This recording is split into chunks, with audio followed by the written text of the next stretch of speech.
entender lo que Dios tiene en su palabra para el bien de su obra, para la bendición de tu vida, para la extensión del reino de Dios, lo cual es una responsabilidad para todo creyente verdadero en Cristo Jesús. Dice usted amén conmigo. Yo creo en una bendición de Dios bíblica, creo en una prosperidad de Dios bíblica, creo en el propósito de Dios bíblico. ¿Cuántos dicen amén? Creo también en el uso de Dios de su tiempo y del tiempo de Dios. ¿Dice usted amén? Y también creo en los procesos de Dios. ¿Cuántos dicen amén? Y también creo en el resultado final que Dios tiene para cada uno de nosotros. ¿Usted dice amén conmigo? Y hay dos cosas que debemos de entender cuando hablamos de este tema. Número uno, como principio general, es ese: Dios es dueño de todas las cosas. Dios es Señor de todas las cosas. El segundo principio general es que Dios, como dueño de todo cuanto existe, por cuanto lo hizo, lo fundó, lo establece, lo sustenta con la diestra de su poder, eso lo ha delegado en un nivel de autoridad y de responsabilidad al ser humano. Desde el mismo huerto, desde la misma creación, Dios puso al hombre en un huerto para que lo labrase y lo puso para que lo guardase. Una responsabilidad de trabajar, una responsabilidad de multiplicar, una responsabilidad de producir, pero al mismo tiempo una mayordomía y una responsabilidad para guardar. Allí nos puso para que labrásemos el huerto y allí nos puso para que guardásemos el huerto. Había una responsabilidad con una autoridad delegada, un servicio consagrado. ¿Cuántos dicen amén? Pero también esos principios generales tienen diferentes maneras de cómo vivirlos nosotros. Y el primer principio de prosperidad y de mayordomía bíblica es el trabajo. Diga conmigo, el trabajo. El trabajo no es una maldición, es consecuencia del pecado. Antes del pecado estaba la responsabilidad de labrar y de guardar en el huerto. Eso enseña la Biblia. Muchas veces pensamos que el trabajo es una maldición. No, el trabajo es una bendición. Diga conmigo, el trabajo es una bendición. Allá por mi país decimos que el trabajo a nadie mata. Y realmente la Biblia enseña muchos principios acerca del trabajo. Muchas veces la gente quiere bendición, pero no quieren entender el principio que Dios estableció sobre la base de la bendición, que es el trabajo. Donde hay trabajo hay bendición. Diga conmigo amén. Donde hay trabajo hay provisión. Estoy trabajando con lo que Dios me ha entregado. ¿Dice amén conmigo? Número dos, el segundo principio. Cuando yo entiendo la verdad del trabajo, el segundo principio es cuando yo entiendo que tengo una responsabilidad de consagrar el fruto de mi trabajo. Una cosa es lo que trabajo, una cosa es lo que gano, y otra cosa es qué hago inicialmente con el fruto de mi trabajo. ¿Qué hago con el fruto de lo que yo obtengo, de lo que yo recibo en retribución, ya sea el producto o la remuneración del resultado de mi trabajo? Ese principio se llama principio de consagración. Y el principio de consagración estaba en un principio del Antiguo Testamento, que es el principio de primicias. Entonces todo fruto de trabajo yo tengo que consagrarlo, tengo que santificarlo, tengo que bendecirlo. ¿Cuándo dicen amén? El tercer principio, amado, tiene que ver específicamente con la santificación. Todo fruto de trabajo tiene que ser santificado. Ningún fruto de mi trabajo, de nada lo que yo reciba en posesiones que viene, será santificado si yo no aparto lo que a Dios le pertenece. Diga conmigo, diezmos. Y muchas veces cuando la palabra diezmo llega a mi vida, me parece que es como si me estuvieran arrancando un pedazo de mí. Eso no es tuyo, eso es de Dios. Y cuando tú entiendes el principio de bendición y de prosperidad en el reino de Dios, y tú entiendes que hay un orden en el trabajo, usted entiende que hay un orden en la consagración, usted entiende que hay un orden en la santificación, eso tiene que ver con diezmos. El cuarto principio tiene que ver, amado mío, con la multiplicación. Todo el mundo quiere ver frutos multiplicados. Todo el mundo quiere ver resultados multiplicados. Y no existe multiplicación sin una generosidad y sin una siembra proporcional. ¿Cuánto dicen amén? Los que hemos sido campesinos y hemos trabajado, nadie puede recoger lo que no siembra. Y nadie puede tener cantidad relacional a una poca cantidad sembrada. En otras palabras, si poco siembra, poco cosecha. Tú no puedes recoger 10 quintales si has sembrado una libra de un producto. Tiene que haber una proporción. Y cuando hablamos de la multiplicación, tiene que haber un propósito con la ofrenda, un carácter con la ofrenda, una generosidad con la ofrenda. Tiene que ver una disposición con la ofrenda. La ofrenda nada tiene que ver con diezmo. Una cosa es para santificar, una cosa es para ¿Cuánto dicen amén? Y finalmente, cuando a veces nos queda el resultado, cuando hemos hecho todas estas cosas, nos queda algo en la mano, y ahí hay algo muy importante que se llama: ¿cómo establezco el ciclo de multiplicación de lo que me pertenece? ¿A quién le pertenece todo lo que tienes? ¿A quién le perteneces? Es el primer principio general, que todo cuanto tengo y todo cuanto existe, ¿de quién es? Aún lo que tú te quedas con él en la mano, que tú crees que es tuyo, tú tienes una gran responsabilidad. ¿Cómo lo usas? ¿Dónde lo usas? Porque eso es lo que muchas veces va a establecer un nuevo ciclo de bendición, de siembra y de cosecha, un nuevo ciclo de prosperidad para nosotros poder entrar en lo que es realmente principios universales. Por supuesto, yo no voy a hablar de todo esto, no se asusten esta mañana. Yo solamente voy a resaltar el primer modelo que tiene que ver que Dios es lo primero sobre lo primero. Dios es lo primero sobre lo primero. Y cuando yo entendí esto, amado, y tú dirás, el pastor está diciendo que eso lo entendió. Lo entendí no hace mucho.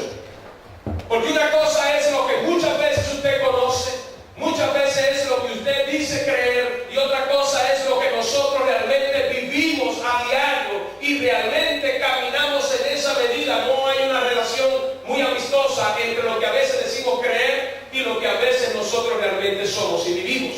Reconciliar lo externo con lo interno, los pensamientos con el corazón y con la acción, a veces es un gran problema en nosotros. Yo no sé usted, a mí me ha pasado. El ser realmente lo que Dios espera que sea en alma, cuerpo y espíritu a veces cuesta trabajo. Y tenemos a veces doctrina, tenemos filosofía, punto de vista. Pero cuando llega el momento de vivir la verdad, cuando llega el momento de poner el principio a prueba, cuando todo anda bien, amado, usted levanta la mano y gloria a Dios y aleluya. Pero cuando viene el momento de usted poner la verdad y esperar en Jehová, aunque sean tierras secas y áridas, como dijo el propio salmista, donde no hay agua, donde no hay bien, pero ahí usted quiere ver la gloria de Dios, usted quiere ver la provisión de Dios, usted realmente espera en Jehová, porque solo en Él usted está esperando. ¿Cuánto dice gloria a Dios? Es una cosa muy diferente. Y vivir en este sentido, que Dios es lo primero de lo primero, eso es un gran desafío. Para una generación como la nuestra de hoy, hállese usted donde usted se halle, alrededor suyo hay tantas interferencias, alrededor suyo hay tantas señales, alrededor suyo hay tantas llamadas de atención, alrededor suyo hay tantas distracciones. Diga conmigo, eso es cierto. Que muchas veces todas ellas atentan y apuntan para que usted no dé el blanco, para que usted no esté correctamente enfocado, para que usted no tenga prioridades correctamente establecidas. Aun cuando usted dice esto es lo primero, puede ser lo primero para ti, pero no es la prioridad de Dios. ¿Usted dice amén? Y Dios es lo primero de lo primero. Cuando usted entra, amado, en la Biblia, usted se da cuenta que hay temas que son medulares y centrales. Y un tema que no sobrepasaría sobre él nada sería el amor de Dios en la palabra. No hay tema más central y más importante de la Biblia que el amor de Dios. Ese es para mí el centro, lo máximo, la expresión del amor de Dios en toda su manifestación. Pero hay un segundo tema que es impresionante. Cuando usted hace un estudio de términos en la palabra de Dios, usted descubre que el segundo tema que más se menciona en la Biblia está relacionado a dinero, a posesiones y a bienes. Y usted dice, ¿cómo es posible que esté por encima del tema cielo? ¿Y cómo es posible que esté por encima del tema temor? ¿Y cómo es posible que esté por encima del tema santidad? ¿Y cómo es posible? Y usted comienza a comparar temas que son medulares para usted importantes, y usted descubre que hay un solo tema que supera a este tema de posesiones, de dineros, de recursos en la Biblia, que es el tema del amor. Y es precisamente porque Dios sabe, y usted y yo sabemos, que muchas veces nosotros tenemos a diario problemas con esta realidad. Desde el mismo Génesis, desde el mismo inicio de la creación, el hombre tuvo problemas con estas cosas, donde el hombre antepuso lo creado que ante el Creador. Y Pablo escribe a los Romanos en el capítulo 1 y le hace entender que los hombres naturales amaron más la creación y las criaturas que el Creador, olvidándose de la omnipotencia, de la deidad, de la grandeza y de la soberanía de Dios. Y usted y yo no somos diferentes, donde a diario muchas veces nosotros establecemos un orden de prioridad. Dios es el Dios de mi vida, el Señor de mi vida, el dueño de mi vida, es el primero en todo, sin Él no puedo vivir, pero usted ocupa la realidad del primero.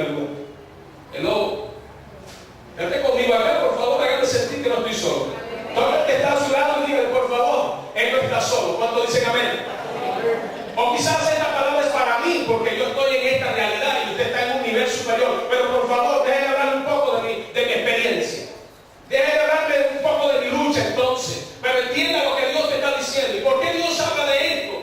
¿Sabe por qué la Biblia habla de dinero, de posesiones y de bienes? Y es un segundo tema central en la palabra. Número uno, porque de la manera en que tú uses tus posesiones, tus bienes y tu dinero, va a revelar muchas veces la realidad de tu condición espiritual. ¿Cómo tú manejas tus posesiones? ¿Cómo tú manejas tus recursos? ¿Cómo tú manejas tu negocio? ¿Cómo tú manejas los principios del trabajo? ¿Cómo tú manejas los asuntos que tienen que ver con lo natural? Es lo que va a determinar muchas veces tu condición interna, espiritualmente hablando. ¿Cuántos dicen amén? Hay un pasaje en la Biblia muy polémico, no voy a entrar en él por razones del tiempo. Lucas capítulo 16, la parábola del mayordomo infiel.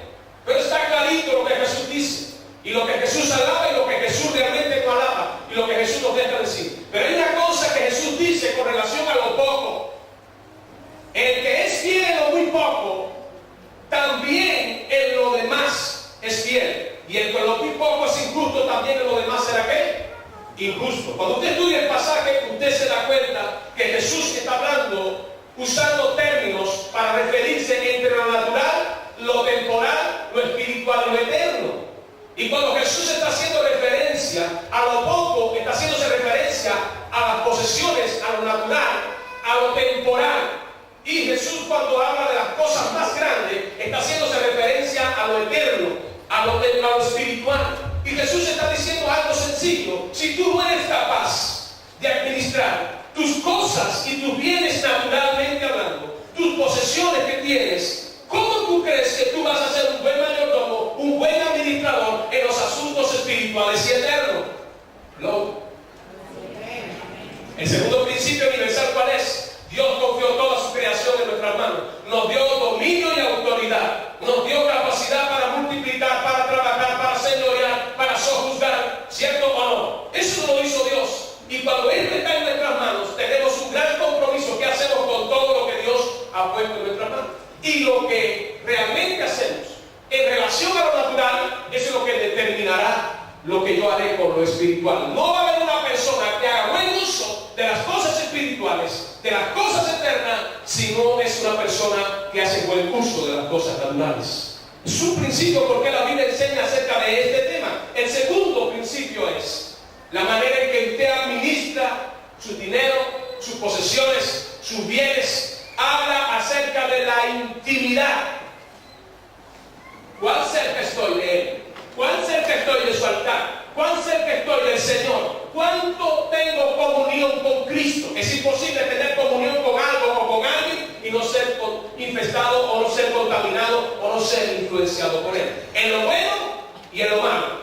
Y cuando usted, amado mío, está dándole un uso correcto como un colaborador y un buen administrador en lo natural, esto va a afectar y va a revelar la condición de comunión. Y el propio Jesús dice algo: pues si en las riquezas injustas no fuisteis fieles, ¿quién os confiará lo eterno y lo verdadero? Si en las cosas injustas, si en las cosas de este mundo, si en las cosas naturales, tú y yo no somos fieles, ¿quién nos va a confiar en las cosas eternas? Diga conmigo: Dios no es chueco, ni es tramposo, ni es un Dios ciego, ni es un Dios de... Como buen administrador, como buen mayordomo, Él sabe en manos de quién va a confiar lo que es eterno, lo que pertenece a su reino, lo que es glorioso. ¿Cuánto dice gloria a Dios? Todavía los ojos del Señor miran y conocen los corazones y prueban los corazones y sabe lo que hay en cada uno de nosotros. Y quiero decirte de antemano: Dios está deseoso de confiar posesiones, bienes, recursos, parte de su reino eterno en tu mano. ¿Sabe por qué? Porque tú y yo somos instrumentos para la extensión de su reino. ¿Cuánto dicen amén? Tú y yo somos parte de esa generación que Dios espera confiar. Dios está buscando hombres y mujeres que realmente estén en un nivel de relación y de comunión con Él para que sean fieles en lo que le ha confiado. ¿Cuánto dice gloria a Dios? Y número 3, el dinero compite con Cristo. Diga conmigo: competencia. El dinero compite con Cristo. Hay un principio sencillo que se revela en el Evangelio de Mateos, capítulo 6, verso 24, y dice que ninguno puede servir dos señores. Porque o aborrecerá al uno o amará al otro, o estimará al uno y menospreciará al otro. No podéis servir a Dios y a las riquezas. Y usted dirá, el pastor está diciendo que no quiere riqueza, Señor, la que tú no quieres darlas a mí. La que tú estás votando, yo la quiero. La que tú estás malversando, yo la quiero. Ese no es el asunto. El asunto no es posesiones, no es bienes ni riqueza. El asunto es qué lugar tienen ellas en el reino de Dios y qué lugar tienen en tu corazón. No podemos servir a Dios y no podemos servir al mismo tiempo a las riquezas. No podemos amarnos a nosotros mismos por encima de todas las cosas y decir que amamos a Dios. En la escalera de autoridad y de prioridad, si usted no ama a Dios por encima de todas las cosas, tú no me amas a mí. Y si tú no amas a Dios por encima de todas las cosas, tú no vas a amar ni a tu esposa, ni a tus hijos, ni a tus nietos, ni tampoco vas a amar cuando tú tienes, cuando hay una escalera de autoridad, cuando todo entra desde Dios hacia abajo, cuando Dios es el principio de todas las cosas, cuando todo pasa por Él, entonces todo está afectado positivamente por Dios, en todos los niveles, en todas las áreas. Entonces, amado, ¿por qué se habla de dinero? Número uno, porque como manejo de dinero es la expresión externa de una condición. Amado mío, eso revela mi intimidad y realmente el dinero compite constantemente con Cristo. No podemos servir a Dios ni tampoco servir a la riqueza. Ahora, Dios en función al dinero o Dios en función de las posesiones. Cuando usted estudia Lucas capítulo 16, ganancias injustas o ganancias deshonestas, está hablando de posesiones, de bienes, de recursos, de dineros. Muchas veces debe encontrar eso indistintamente en la palabra del Señor. Y cómo Dios se relaciona con relación a las posesiones. Y esto tiene que ver contigo y conmigo, amado mío, porque aquí está el principio de todo.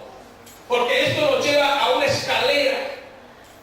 Y en un contexto como el que estamos viviendo, en un mundo contemporáneo como el que estamos viviendo, en tantas presiones como las que usted y yo estamos viviendo, y usted muchas veces dice, yo tengo más presiones que ustedes, es cierto, yo lo sé.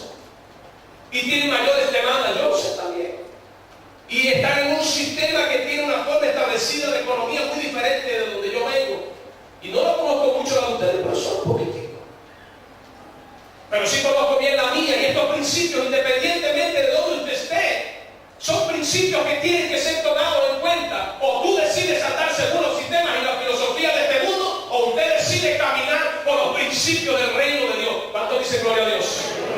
Dile que está a tu lado, ¿por qué principio vas a saltar? Y hay un punto muy importante en esta serie, que es el punto del trabajo.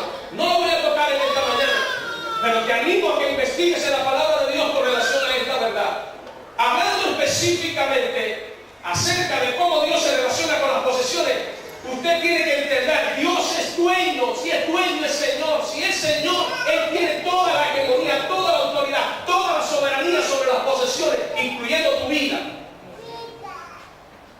Todo es todo, de Jehová es la tierra y su plenitud, el mundo y lo que hay en la vista, ya lo leímos, lo hablamos. Dios es dueño de todo el oro, de toda la plata, ¿cierto o no? Aún de la plata que tiene el impío, la plata que tiene toda persona, las grandes transnacionales, las grandes compañías, las grandes empresas. Dios es dueño de todo. Lo dice la Biblia. ¿Por qué principio vamos a caminar? Decimos que somos hombres y mujeres de fe. Hombres y mujeres de fe creen en lo que Dios dice. Hombres y mujeres de fe caminan por lo que Dios dice. Y hombres y mujeres de fe esperan lo que Dios ha prometido. ¿Cierto o no? Esa es la diferencia, amado mío. Si no, usted y yo estamos igual que los de afuera. Yo sé en qué y en quién he creído. Yo sé qué ha prometido y yo sé que tengo que esperar en Él. Y sé también cuál es mi responsabilidad en ese nivel.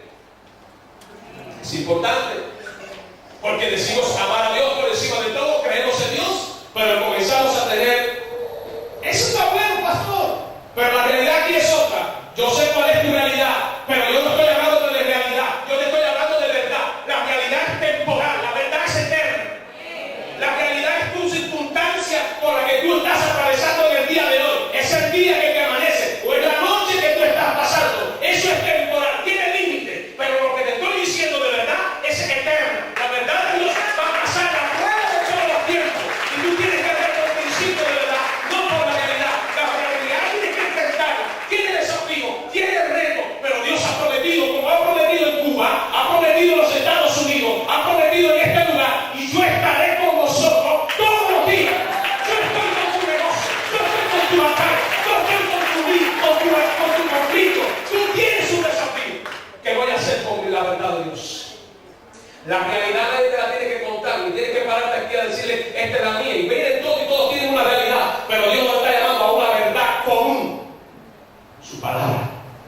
Diga conmigo, escrito está. Y esa verdad es la que le hace entender que Dios es dueño de todas las cosas, que todo cuanto existe de oro y de plata a Él le pertenece. Mía es la plata, mío es el oro, dice Jehová de los ejércitos. Esa palabra no cambia, mía es, dice el Señor. Y eres Dios que hizo los cielos y la tierra, eres creador de todo cuanto existe, pero también eres tu Padre.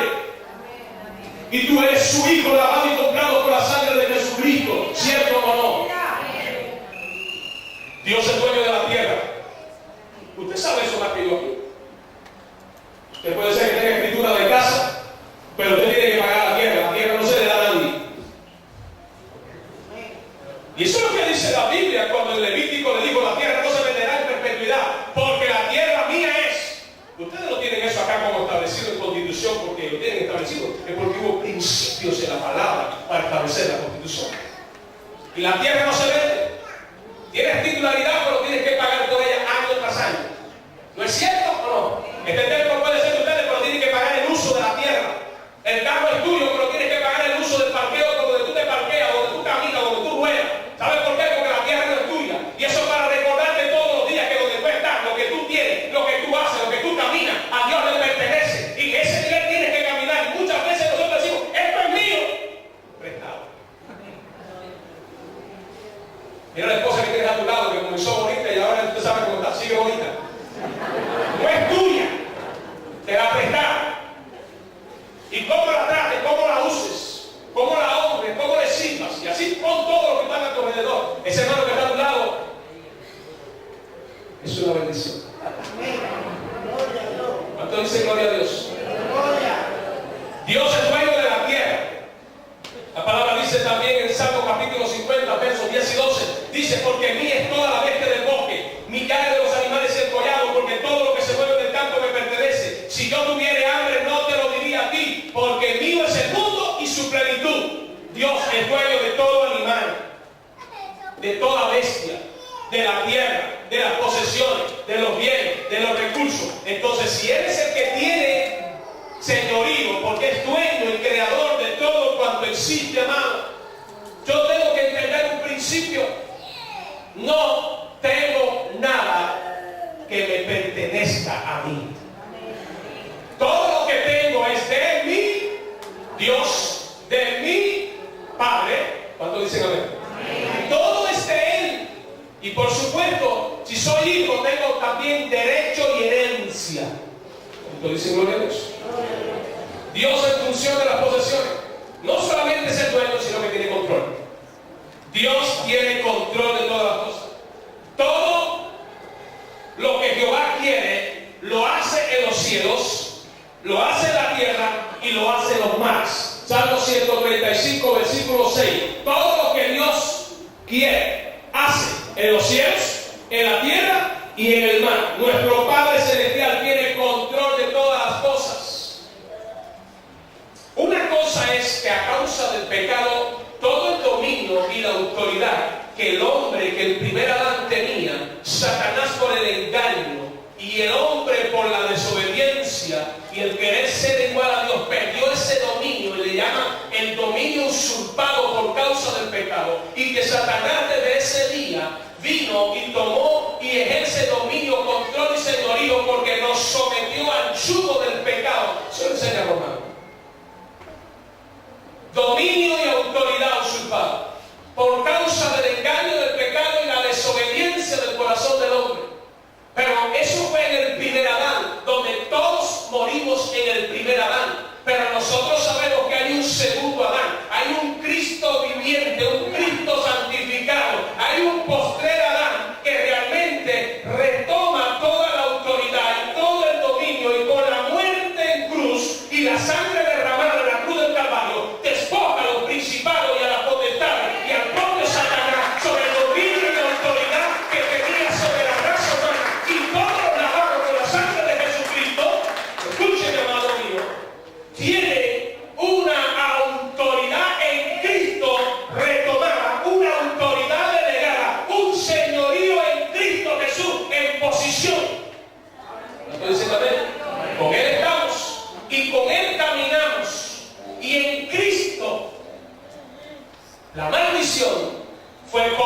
vida en maldición y bendición.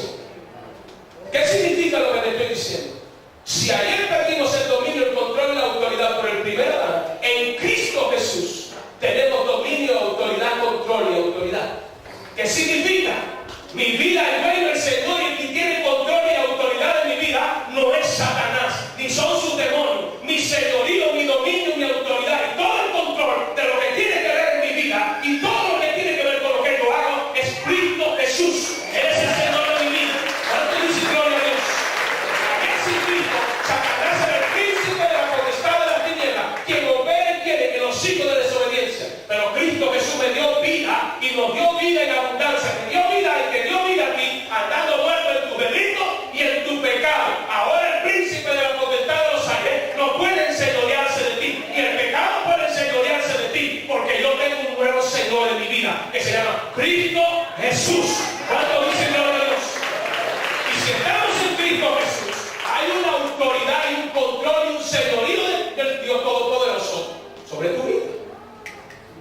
¿Quién tiene control de mi vida? Ni es la carne, ni es el pecador, ni es el diablo. Es aquel al cual yo reconozco sobre todas las cosas. El Dios que hizo los cielos y la tierra. Dios en Cristo Jesús reconcilió al mundo perdido con Él. ¿Cuánto dice gloria a Dios? Es un principio de autoridad. Él tiene el control. Quien manda en mi vida, mi cabello se encanece, mi cabello se cae. Los asuntos de mi negocio, los asuntos de mi trabajo. Todo cuanto hago, todo cuanto determino, todo cuanto decido, todo cuanto dispongo en el nivel de fe, a Dios le pertenece. Él es el que tiene el señorío, porque para Él es la gloria. ¿Cuánto dicen gloria a Dios? Hay veces que hay hermanitos que se comienzan a decir, no, porque Satanás que subió, que bajó, que entró, que me cogió, que me enredó, que me...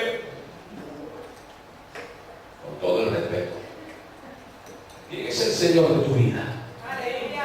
Y si Cristo es el Señor de tu vida, tú me estás diciendo que siendo tu propiedad de Cristo, Satanás puede hacer contigo lo que te da la gana. Todo depende a quién tengas en el trono de tu vida, a quién sientes en el centro de tu autoridad, a quién te sometas con la autoridad. Claro, te sometes al pecado, al diablo y a todas las cosas, pues estás entrando en terreno y en tierra de donde fuiste redimido, rescatado por la sangre de Cristo Jesús. Entra a la tierra de posesión donde Dios tiene ese dominio de autoridad. Los ganados y comprados por la sangre de Cristo. Y me dice gloria a Dios conmigo, Él tiene control. Dios tiene control. A Él le damos el señorío, y si a Él le rendimos el señorío, Él tiene el control de todas las cosas. ¿Cuántos saben que Dios es proveedor?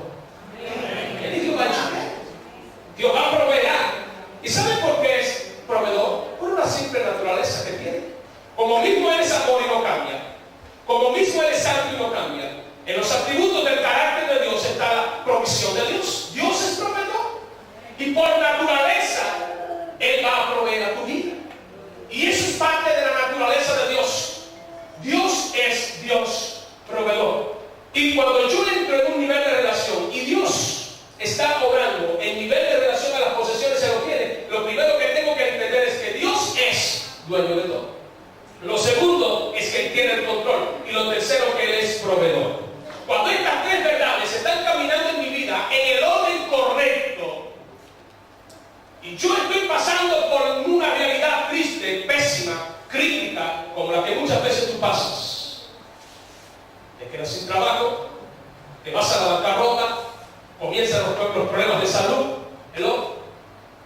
comienzan las crisis, comienzan los conflictos interpersonales en el hogar, comienzan las batallas y las luchas con los hijos, y comenzamos nosotros, como decimos vulgarmente, lo que tengo es un caos en casa, y todo viene junto y nadie te pide permiso, nadie te toca la puerta, me deja entrar, lleguen como invasores, ¿cierto o no? Y entonces usted se halla como que está pasando la noche más oscura de su vida, como que está tocando fondo, y que no hay puertas de salida, y que todo está difícil, y usted unido a eso comienza una batalla interna donde usted dice, ¿dónde está Dios? Parece que como si el Salmo 42 fuera la única porción de la Biblia, y tú comienzas a cantar y todo el mundo te comienza a decir, ¿dónde está tu Dios? Y en medio de esa realidad, usted necesita entender que si usted camina por ese conflicto y usted comienza a poner esos principios, a usted la fe se le pierde. ¿Cierto o no? ¿Sabe por qué? Porque no puede haber fe si usted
cautivo todo pensamiento a la obediencia. Si usted y yo no aprendemos a hacer eso diariamente,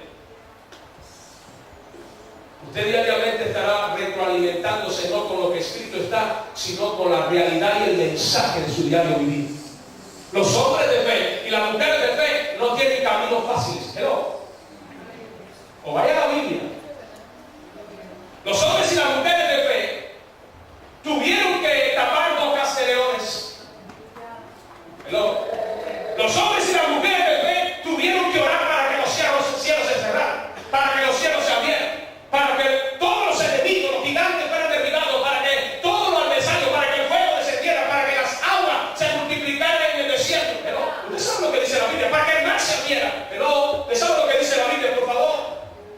Que a veces queremos vivir en un nivel de fe y tenemos pequeños gigantes, tenemos pequeñas batallas, tenemos pequeños conflictos, tenemos mensajeros de la realidad circunstancial del diario vivir, mensajes que muchas veces tenemos todos. Y usted no escucha más que esas cosas, que lo que dice la palabra en escrito está, y usted realmente muchas veces se dice, ¿dónde está el Dios proveedor? Dios no va a cambiar. Quiero decirte algo de parte de Él para tu vida mañana. Aleluya. Quiero decirte algo. Él te ha puesto en tierra de bendición, en tierra de oportunidad. Y tienes la capacidad de abrir tu boca y declarar lo que escrito está. Cuando tu boca se usa para bendecir y para declarar lo que Dios ha puesto para que tú hagas y tú digas y tú bendigas y saques y te vuelvas del mal camino. Pero hay una frase muy común que se oye aquí a diario. Ya no estoy en la lluvia, estoy en la llama. Tú maldices esta casa. Tú maldices la tierra que te recibió. Tú maldices la tierra que te abrió puerta. Tú maldices la tierra que realmente te da pan y comida todos los días. Tú maldices la tierra que realmente te dio estudio y espacio y lugar y oportunidad a tus hijos. Cambia el mensaje. Esto es tierra donde Dios te ha puesto para que tú y yo, los moradores de Él, le demos bendición para que nos santifiquemos con la presencia. El reino de Dios está aquí. Pero yo leía un escrito. Escuche. Yo leí un escrito en estos días cuando venía en el avión. Y el escrito era de este científico Hawking. Y hace unos años atrás, en el año 74, él había hablado acerca de los huecos negros. Y en sus postulados él decía que los huecos negros eran tan densa la tiniebla y la oscuridad que ni la luz podría penetrar para disiparla. Recientemente hay otro postulado de él, donde él dice que sí, finalmente la luz pudo penetrar y ya los huecos, llamados huecos oscuros, huecos negros, no son negros, ahora son ¿qué? Grises. En el estudio de la cosmología ya no existen huecos negros, sino dicen ellos que son en su teoría huecos grises. Porque la luz, a pesar de que decían que la tiniebla era tan densa, no podía penetrar y no podía disipar la densidad de la oscuridad. Está demostrado que donde hay luz, las tinieblas se disipan. Donde hay bendición, la maldición tiene que ser derrotada. ¿Sabes por qué? Porque Dios te ha traído a ti para que tú bendigas la tierra. O sea, recuerda que cuando Dios llevó a la nación de Israel a la tierra de los anaseos, de los cananeos, de los jebuseos y pongan en todos los seos eso que usted quiera, le dijo que la tierra de qué? Tierra donde realmente había moradores, donde tierra realmente había enemigos, donde había idolatría, donde había pecado, donde había tantas cosas. Y le dijo, te he puesto en la tierra para que la bendigas y la santifique para Jehová tu Dios. Donde tú estás en tierra de bendición. Oh, no fiestas, esta es casa de Jehová. Aquí Dios me ha traído y aquí tengo que desatar la bendición. ¿Sabes lo que nos pasa? Que nos dejamos enredar por estas cosas. Principio de bendición, Dios es lo primero sobre todo. Dios es dueño sobre todo. Dios tiene el control sobre todo. Y nada hará cambiar lo que Dios es, porque Dios es naturaleza, es Dios proveedor. Cuando tú reconoces estos principios, amados míos, aquí no pones. Cuando tú tienes estos principios y tú sabes que eres dueño, que Él está en control y que Él tiene naturaleza y que Dios no va a cambiar, nada lo va a hacer dudar. Las promesas y las bendiciones de Dios, no hay nada en este mundo que lo anule. Pero escucha lo que te voy a decir ahora. La promesa y la bendición de Dios tampoco anula tu ni mi responsabilidad. Hay veces que queremos que Dios haga cosas quebrantando la responsabilidad del propósito en su tiempo que Él nos ha encomendado. ¿Qué te quiero decir, mi hermano, con esto? Te digo que Dios no cambia, que Dios es primero sobre todas las cosas y Dios tiene control. Y si Él es esto para tu vida y para mi vida, lo primero que se tiene que disipar es el temor. Ay, pastor, me quedé sin trabajo, pero quiero decirte en este día que el trabajo que tú tenías donde tú estabas, aunque era un impío cabezón y rebelde y que no glorifica a Dios, quiero decirte que el Dios al cual tú crees y clamas y sirves es dueño de todas las cosas. Y que el dinero, el recurso, la posesión de los carros y los bienes que tiene Él, aunque Él no lo glorifique y no lo exalte, y tú digas, oye, y yo que soy su hijo no tengo nada en la mano, quiero decirte, hay cosas que están en la mano de los impíos, pero es para la bendición de los santos. Y muchas veces cuando viene experiencia a tu vida, ¿a quién clamas? ¿A quién buscas? ¿A quién invocas? ¿En quién esperas? ¿O acaso te das cuenta que Él no está en control? Cuando Jesús se montó en la barca con sus discípulos, usted conoce la experiencia donde comenzaron los vientos y las tempestades. Jesús, ¿qué hacía? Dormía.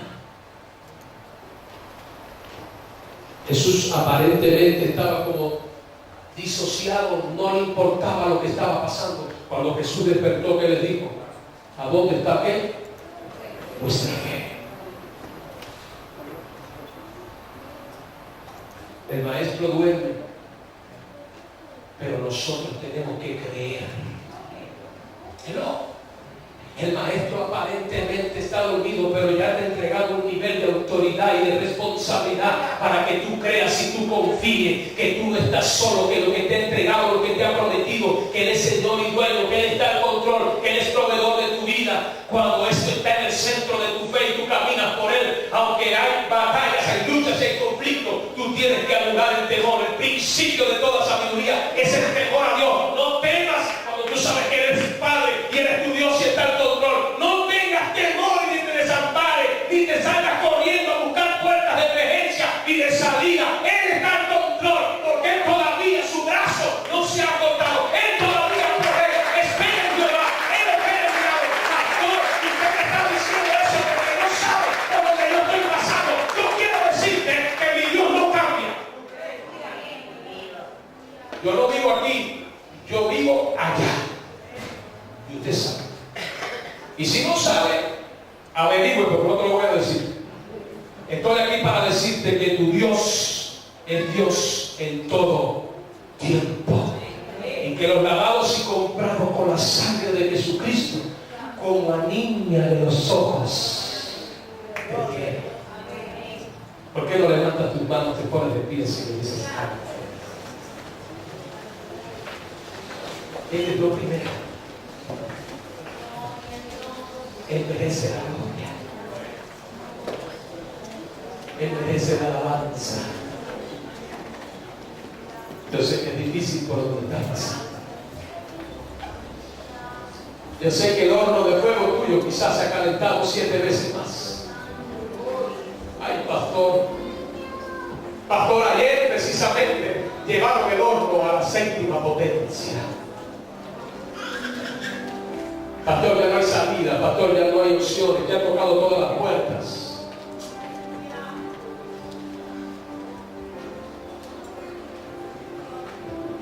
Quiero decirte que si te hallas en esa perspectiva, estás en el momento cumbre de tu vida para que el hombre de Dios, el Hijo de Dios, como el cuarto varón, entre contigo al horno de fuego y Él manifieste su gloria en medio de tu crisis. Te conoce la historia de los varones hebreos. Aunque estaban deportados, aunque estaban lejos de casa, aunque eran entrenados para ser príncipe de Israel, llegaron a ser eunucos en el palacio del rey enemigo. Arrancaron sus sueños, arrancaron sus propósitos de sus casas. Los limitaron a todo tipo de costumbres y de prácticas, pero ellos siguieron declarando una palabra: somos de Jehová los ejércitos. A Él le pertenecemos. No daremos nuestra vida al servicio de otros dioses, no adoraremos otras cosas. Porque lo que estamos experimentando, Él tiene todo el control, Él tiene todo el señorío, nada se escurre de su mano. Los cielos, la tierra y el mar son lugares donde Él hace ejercer su voluntad. Él es Jehová proveedor. Y cuando llegó el día de lanzarnos en el horno de fuego, amado, porque hay un día de tú y de mi persona pasar por las aguas, hay un día de tú y mi persona pasar por el fuego, hay un día que se te puede convertir en tu viernes, donde todo te abandona, donde todo te desampara, donde se te hace difícil, oscuro. Pero no te olvides que Él está al control. Yo no sé quiénes están pasando por esta batalla. Por favor, si tú estás pasando como un día, como el día de hoy, tú estás pasando por ahí, no pierdas tu visión, no pierdas tu perspectiva del reino de Dios, no pierdas tu visión de Él, no quites de Él tus ojos. Él está al control. Te parece que Él está durmiendo, pero Él te ha dado un recurso que se llama fe. Te parece que Él está ajeno a lo que está pasando, pero no tengas temor. Cree y confía en Él. No tengas temor, aunque te parezca que Él no está atento a tu causa. Él te entregó la herramienta de creer. ¿Qué pasó con la fe? Él se hace presente, hermano. Es difícil el proceso. El proceso lleva tiempo. Pero quiero decirte que hay un destino profético de Dios para tu vida. La cárcel puede ser una realidad. La batalla puede ser una realidad. Pero no tengas temor. El mismo que está al control de lo que tú estás pasando traerá consigo color y bendición de vida. Quiero orar por ti simplemente y decirle al Padre: Padre, te doy gracias. Porque tú estás al control.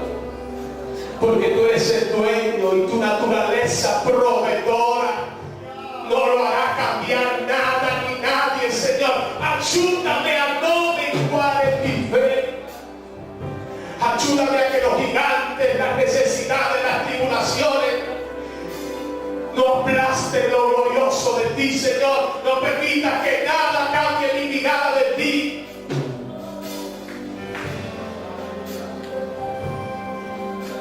Levanta y alaba a tu Dios en el día del que canto.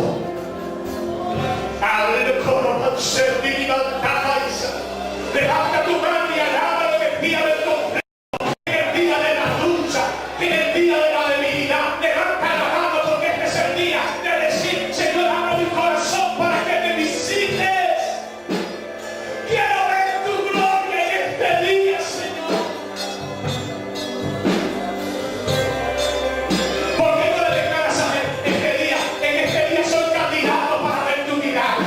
En este día soy candidato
quiero hacer algo que el Señor me ha movido a hacer hoy. Es hacer una oración por ti y por mí. Hacerla por mí y por ti. Mantente ahí un momentico. Yo me voy a arrodillar. Voy a hacer una oración de confesión. Pidiéndole perdón a Dios. Porque hay muchas cosas que compiten. Hemos dejado que muchas cosas, la realidad gane, el dinero gane y Cristo ha quedado atrás. Yo quiero pedirle perdón al Señor. Señor,